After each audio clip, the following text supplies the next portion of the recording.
Hello friends, আমরা বাজার থেকে সতেজ শাকসবজি কিনে আনি মূলত আমাদের পুষ্টি চাহিদা পূরণ করার জন্য।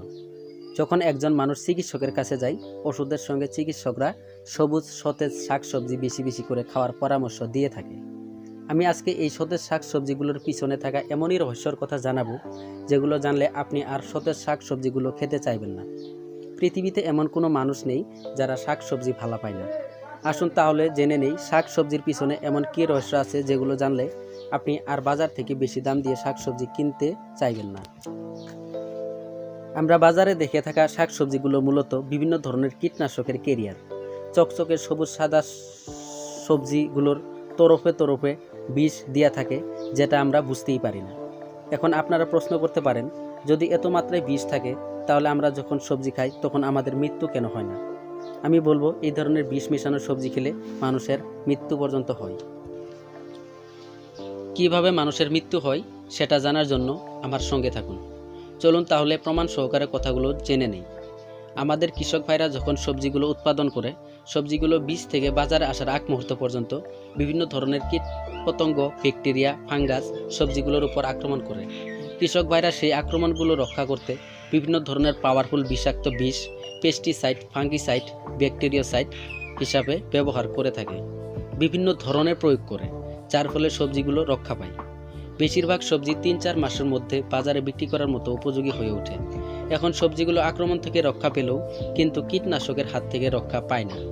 যখন আমরা এই সবজিগুলো খেয়ে থাকি, ইনডাইরেক্টলি আমাদের শরীরে বিষ ঢুকে যায়। প্রথম দিকে এই বিষগুলো আমাদের ক্ষতি করতে পারে না।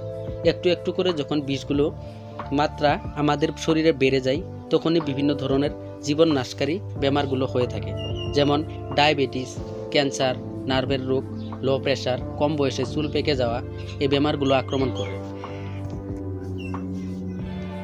বয়স বাড়ার সঙ্গে সঙ্গে আমাদের শরীরের ইমিউনিটি কমে যায়, আর সেই সময় এই ধরনের বেমারগুলো দেখা দেয়।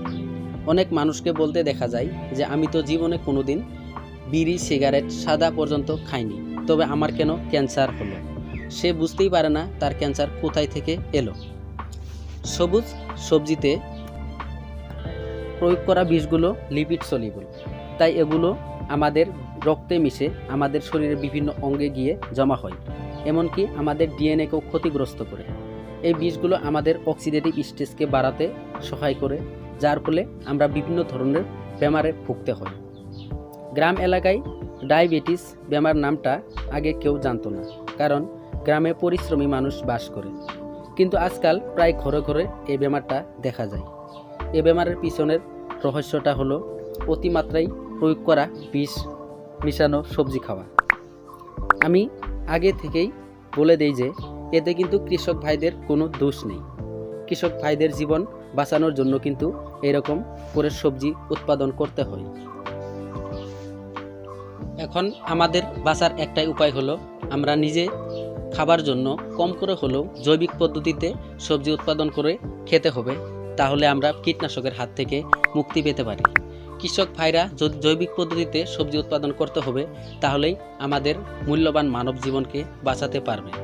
কৃষক ভাইদের বলতে চাই, আমার ভিডিও কোনো পক্ষপাতী নয়, আমি মাত্র সঠিক ইনফরমেশনগুলো দেওয়ার চেষ্টা করি। আপনারা গুগলে সার্চ করলে সব ইনফরমেশন পেয়ে যাবেন। যদি আমার ভিডিও ভালো লাগে তাহলে অবশ্যই লাইক করবেন। আপনাদের কোনো ধরনের মতামত দেওয়ার থাকলে কমেন্ট সেকশনে কমেন্ট করে জানাতে পারেন। আমি সবার মতামতকে সম্মান করি। আমার ভিডিও নিয়মিত দেখতে চাইলে চ্যানেলটাকে সাবস্ক্রাইব করে পাশে থাকা বেল আইকনে ক্লিক করে রাখবেন। যখনই আমি ভিডিও দেই সবার আগে দেখতে পারবেন। যাওয়ার আগে ভিডিওটি শেয়ার করবেন। আমার চ্যানেলটা আপনাদের আশীর্বাদে খুব কম সময়ে 1K সাবস্ক্রাইবার পার করেছেন, যার জন্য সবাইকে ধন্যবাদ। ভালো থাকুন, সুস্থ থাকুন, দেখা হবে পরের ভিডিওতে।